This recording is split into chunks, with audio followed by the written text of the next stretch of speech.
ರಾಜರ ಕಾಲದಲ್ಲಿ ಕಟ್ಟಿದ ದೇವಸ್ಥಾನಗಳು ಇವಾಗ ಬಿಡಿ ಮನೆ ಥರನೇ ಕಟ್ತಾರೆ.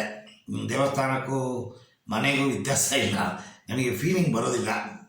ಆದರೂ ಮನಸ್ಸನ್ನು ಸಮಾಧಾನ ಮಾಡ್ಕೊಂಡು ಹೋಗ್ತೀವಿ ಗುಡಿಗೆ ಎಲ್ಲ ದುಡ್ಡು ಮಾಡೋದಕ್ಕೆ ಅದೊಂದು ಜಾಗ ಅಷ್ಟೇ, ಬೇರೆ ಇಲ್ಲ. ನಾವು ಯಾರನ್ನು ತಪ್ಪೇಳಬಾರ್ದು. ಆವಾಗೆಲ್ಲ ಭಕ್ತಿಯಿಂದ ವಾಸ್ತು ಪ್ರಕಾರ ನಿಷ್ಠೆಯಿಂದ ದುಡ್ಡು ಲೆಕ್ಕ ನೋಡದೆ ಕಟ್ತಾಯಿದ್ರು. ಒಂದು ಈಗ ದುಡ್ಡಿಲ್ಲ, ಯಾರಿಗೂ ಏನೂ ಬೇಕಾಗಿಲ್ಲ, ಅದೊಂದು ಮನಿ ಮೆಂಟಿಂಗ್ ಜಾಗ. ಆ ಹಳೆಯ ದೇವಸ್ಥಾನಗಳಲ್ಲಿ ರಾಜಗೋಪುರ ಇಲ್ಲದೇ ಇದ್ದ ದೇವಸ್ಥಾನ ಅಷ್ಟು ಶ್ರೇಷ್ಠ ಇಲ್ಲ. ತಂಜಾವೂರು ರಾಜರಾಜ ಚೋಳನ್ ಕಟ್ಟಿದ್ದಾನ ಗುಡಿ, ನೋಡಿದ್ದೀರಾ? ತಂಜೈ ಪೆರಿಯ ಕೋಯಿಲ್ ಅಂತ ತುಂಬ ಚೆನ್ನಾಗಿದೆ ಗುಡಿ. ಈ ತಮಿಳುನಾಡಿಗೆ ಹೊಟ್ಟೋದ್ರೆ ತುಂಬ ಒಳ್ಳೆ ಗುಡಿಗಳು, ತುಂಬ ದೊಡ್ಡ ದೇವಸ್ಥಾನಗಳು. ನಮ್ಮ ಕರ್ನಾಟಕದಲ್ಲೂ ಇದೆ, ಆದರೆ ಹೆಚ್ಚೆಚ್ಚು ಜಾಸ್ತಿ ಈ ಗೋಪುರ ಮತ್ತು ಏನು ಹೇಳೋದು ಜಾಸ್ತಿ ಪ್ರಕಾರ ಇದೆಲ್ಲ ಕೊಟ್ಟು ವಾಸ್ತು ಪ್ರಕಾರ ತುಂಬ ನಿಷ್ಠೆಯಿಂದ ಕಟ್ಟಿರೋ ದೇವಸ್ಥಾನಗಳು ತಮಿಳುನಾಡಲ್ಲೇ ಇರೋದು, ಸೌತ್ ಇಂಡಿಯನ್ ಸ್ಟೈಲ್. ಇಲ್ಲೂ ಕಟ್ಟಿದ್ದಾರೆ. ನಮ್ಮ ಕೃಷ್ಣದೇವರಾಯನ ಕಾಲದಲ್ಲಿ ಹೊಯ್ಸಳ ಇದೆ, ಆದರೂ ಕೂಡ ಹೆಚ್ಚಲ್ಲಿದೆ. ಇಲ್ಲಿ ಈ ಸಬ್ಜೆಕ್ಟಿಗೆ ಬರೋಣ. ಈ ರಾಜಗೋಪುರದ ಮೇಲ್ಗಡೆ ಕಲಸಗಳನ್ನು ಇಟ್ಟಿರ್ತಾರೆ. 3 ಕಲಸ 5 ಕಲಸ ಲೆಕ್ಕ.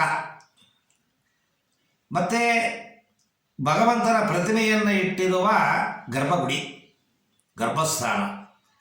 ಆ ಗರ್ಭಸ್ಥಾನದ ಗೋಪುರದ ಮೇಲ್ಗಡೆ ಕಲಸ. ನಮ್ಮೂರು ಯಾವುದು ಕಾರಣವಿಲ್ಲದೆ ಮಾಡಿಲ್ಲ, ಅನುಭವ ಇಲ್ಲದೇನೂ ಮಾಡಿಲ್ಲ. ಅನುಭವ ರೀತಿಯಲ್ಲಿ ಒಳ್ಳೆಯದು ಏನಾಗುತ್ತೆ ಅಂತ ಅನ್ನೋದನ್ನು ಕಂಡಿಡ್ಕೊಂಡು ಅದನ್ನು ಬಳಸಿದ್ದಾರೆ, ಜನಗಳಿಗೆ ಒಳ್ಳೆಯದಾಗಲಿ ಅಂತ. ಈ ಕಲಸಗಳ ಮೂಲ 2. ಒಂದು, ಕಲಸದ ಒಳಗಡೆ ಧಾನ್ಯಗಳು ಮತ್ತು ವ್ಯವಸಾಯಕ್ಕೆ ಬೇಕಾಗಿರುವ ಸಂಬಂಧಪಟ್ಟ ಕಾಳುಗಳು, ಧಾನ್ಯಗಳು ಅದನ್ನೆಲ್ಲ ಒಳಗಡೆ ಇಟ್ಟು ಆ ಕಲಸದಲ್ಲಿ ಒಳಗಡೆ ಪ್ಯಾಕ್ ಮಾಡಿ ಅದನ್ನು ಮೇಲಿಡೋರು. ಬರೋದು ಫ್ಯಾಮಿಲಿ ಬಂದಾಗ ಅದನ್ನು ಒಡೆದು ತೆಗೆದು ಜನಗಳಿಗೆ ಕೊಟ್ಟು ಅದನ್ನು ಬೆಳೆಸೋದಕ್ಕೆ ಉಪಯೋಗಿಸ್ತಾ ಇದ್ರು ಆ ಕಾಲದಲ್ಲಿ. ಅದು ಒಂದು ಕಾರಣ ಇದ್ದರೂ ಕೂಡ ಮೈನ್ ಕಾರಣ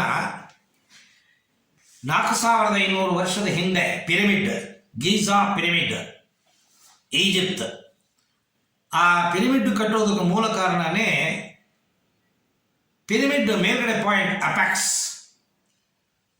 ಅಲ್ಲಿಂದ ಸಿಕ್ಕಾಪಟ್ಟೆ ಪ್ರಪಂಚ ಶಕ್ತಿಯನ್ನು ಹೀರಿ ತನ್ನ ಒಳಗಡೆ ತಳ್ಳುತ್ತೆ, ಮಲ್ಟಿಪ್ಲೈ ಮಾಡುತ್ತೆ ಅದು ಪಿರಮಿಡ್. ಈ ಪಿರಮಿಡ್ ಕಾನ್ಸೆಪ್ಟೇ ಗೋಪುರ. ನಮ್ಮ ರಾಜಗೋಪುರಗಳ ನೋಡಿ ಪಿರಮಿಡ್ ಥರ ಇರುತ್ತೆ. ಗರ್ಭಗುಡಿ ಮೇಲಿರೋದು ಗುಂಡುಗಿರುತ್ತೆ, ಆದರೆ ರಾಜಗೋಪುರಗಳೆಲ್ಲ 99% ಪಿರಮಿಡ್ ಶೇಪು. ಆ ಪಿರಮಿಡ್ ಶೇಪಲ್ಲಿ ಏನೇ ಇರಲಿ, ಅದರ ಮೇಲೆ ಒಂದು ಕಲಸ ಇಟ್ರಿ ಅಂತಂದರೆ ಅದು ತಾಮ್ರದಿಂದ ಮಾಡಿದ ಕಲಸವಾದ ಪಕ್ಷದಲ್ಲಿ ಅದು ಪ್ರಪಂಚ ಶಕ್ತಿಯನ್ನು ಹೀರಿ ಮಲ್ಟಿಪ್ಲೈ ಮಾಡಿ ತಳ್ಳುತ್ತೆ. ಅದಕ್ಕೆ ನೋಡಿ, ಎಷ್ಟೇ ಅಯೋಗ್ಯ, ಪೋಲಿ, ಪಟಿಂಗ, ಮೋಸಗಾರ ಅಥವಾ ದುರ್ಬಲರು, ಮಾನಸಿಕವಾಗಿ ತೊಂದರೆ ಒಳಪಟ್ಟವರು, ನೊಂದೋರು ದೇವಸ್ಥಾನಕ್ಕೆ ಹೋದಾಗ ಆ 10 ನಿಮಿಷ 1 ಗಂಟೆ ಕಾಲ ಮನಸ್ಸು ನೆಮ್ಮದಿಯಾಗಿರುತ್ತೆ. ಏನೋ ನಮಗೆ ಗೊತ್ತಿಲ್ಲದೆ ಇರೋ ಒಂದು ಹೊಸತನ ಆ ದೇವಸ್ಥಾನದಲ್ಲಿ. ಪ್ರಪಂಚ ಶಕ್ತಿ ಅದು ದೇವಸ್ಥಾನದಲ್ಲಿ ಮಾತ್ರ ಇರುತ್ತೆ. ಅದೇ ಥರನೇ ಈಗ ಚರ್ಚ್ಗಳನ್ನು ಕಟ್ಟಿದ್ದಾರೆ, ಮತ್ತು ನಮ್ಮ ಮಸೀದಿಗಳು ಮೇಲ್ಗಡೆ ನೋಡಿ ಅದಕ್ಕೊಂದು ಕಲಸ ಇಟ್ಟಿರ್ತಾರೆ. ಅವ್ರು ಕಾಪರ್ ಇಡಲ್ಲ, ಅವ್ರಿಗೆ ಗೊತ್ತಿಲ್ಲ ಅಷ್ಟು ಟೆಕ್ನಾಲಜಿ. ಅದರೊಳಗೆ ಚೂಪಾದ ಒಂದು ವಸ್ತುವನ್ನು ಇಡ್ತಾರೆ ಆ ಗೋಪುರದ ಮೇಲ್ಗಡೆ. ಇದೆಲ್ಲ ನಮ್ಮ ಕಾನ್ಸೆಪ್ಟ್, ನಮ್ಮ ನೋಡಿ ಮಾಡಿರೋದು.